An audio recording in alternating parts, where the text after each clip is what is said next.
ఆసిఫాబాద్ జిల్లా మెడికల్ కాలేజీలో పనిచేస్తున్నటువంటి ఈ కాంట్రాక్టు అవుట్సోర్సింగ్ సిబ్బంది ఎవరైతే ఉన్నారో వీళ్ళందరికీ పెండింగ్ వేతనాలు చెల్లించాలి.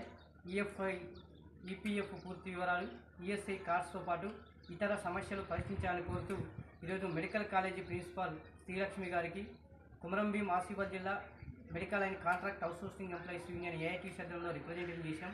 మేడం గారు కూడా సానుకూలంగా స్పందించి ఈ సమస్యలను కూడా వీలైనంత తొందరగా పరిష్కారం చేస్తామని చెప్పడం జరిగింది.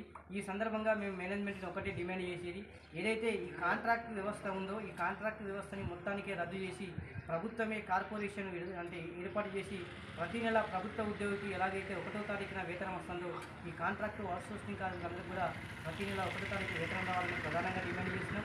అలాగే వీళ్ళందరికీ ఈపీఎఫ్ పూర్తి వివరాలు తెలియజేయాలి, ఈఎస్ఐ కార్డ్స్ ఫ్యామిలీతో సహా ఇవ్వాలి, అలాగే ఐడి కార్డులు, వీళ్ళందరికీ కూడా అపాయింట్మెంట్ లెటర్స్, అలాగే ఆ కాంట్రాక్టర్ కొన్న ఈ మేనేజ్మెంట్ అగ్రిమెంట్ ప్రకారం ఏదైతే ఉందో ఆ అగ్రిమెంట్లో కాంట్రాక్టర్ చేయవలసిన పనులు అన్నీ ఉంటాయి, అవన్నీ కూడా చేపించడం మీకు కోరినాం. ఎందుకంటే ప్రతిసారి 3 నెలలకోసారి 4 నెలలు బిల్స్ రావాలి, మేము పేమెంట్ ఇవ్వాలంటే కాదు. ఖచ్చితంగా వీళ్ళందరికీ కూడా ప్రతి నెల 10వ తేదీలోపు 80% కూడా వేతనాలు చెల్లించాలని కోరుతూ 12 డిమాండ్లతో ఈరోజు మేనేజ్మెంట్కి మేము రిప్రజెంట్ చేసాం.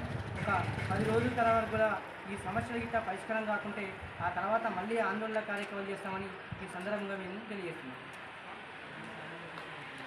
ఆసిఫాబాద్ జిల్లా మెడికల్ కాలేజీలో పనిచేస్తున్నటువంటి ఈ కాంట్రాక్టు అవుట్సోర్సింగ్ సిబ్బంది ఎవరైతే ఉన్నారో వీళ్ళందరికీ పెండింగ్ వేతనాలు చెల్లించాలి. ఈఎఫ్ఐ, ఈపీఎఫ్ పూర్తి వివరాలు, ఈఎస్ఐ కార్డ్స్తో పాటు ఇతర సమస్యలు పరిష్కరించాలని కోరుతూ ఈరోజు మెడికల్ కాలేజీ ప్రిన్సిపాల్ శ్రీలక్ష్మి గారికి కుమరంభీం ఆసిఫాబాద్ జిల్లా medical and contract outsourcing employees union AIT సభ్యులలో representation చేశాం. మేడం గారు కూడా సానుకూలంగా స్పందించి ఈ సమస్యలను కూడా వీలైనంత తొందరగా పరిష్కారం చేస్తామని చెప్పడం జరిగింది.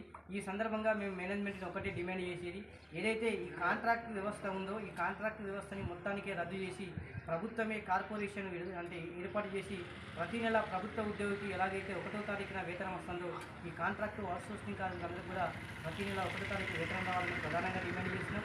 అలాగే వీళ్ళందరికీ ఈపీఎఫ్ పూర్తి వివరాలు తెలియజేయాలి, ఈఎస్ఐ కార్డ్స్ ఫ్యామిలీతో సహా ఇవ్వాలి, అలాగే ఐడి కార్డులు, వీళ్ళందరికీ కూడా అపాయింట్మెంట్ లెటర్స్, అలాగే ఆ కాంట్రాక్టర్ కొన్న ఈ మేనేజ్మెంట్ అగ్రిమెంట్ ప్రకారం ఏదైతే ఉందో ఆ అగ్రిమెంట్లో కాంట్రాక్టర్ చేయవలసిన పనులు అన్నీ ఉంటాయి, అవన్నీ కూడా చేపించడం మీకు కోరినాం. ఎందుకంటే ప్రతిసారి 3 నెలలకోసారి 4 నెలలు బిల్స్ రావాలి, మేము పేమెంట్ ఇవ్వాలంటే కాదు. ఖచ్చితంగా వీళ్ళందరికీ కూడా ప్రతి నెల 10వ తేదీలోపు 80% కూడా వేతనాలు చెల్లించాలని కోరుతూ 12 డిమాండ్లతో ఈరోజు మేనేజ్మెంట్కి మేము రిప్రజెంట్ చేసాం. ఒక 10 రోజుల తర్వాత కూడా ఈ సమస్యల గిట్ట పరిష్కారం కాకుంటే ఆ తర్వాత మళ్ళీ ఆందోళన కార్యక్రమాలు చేస్తామని ఈ సందర్భంగా మేము తెలియజేస్తున్నాం.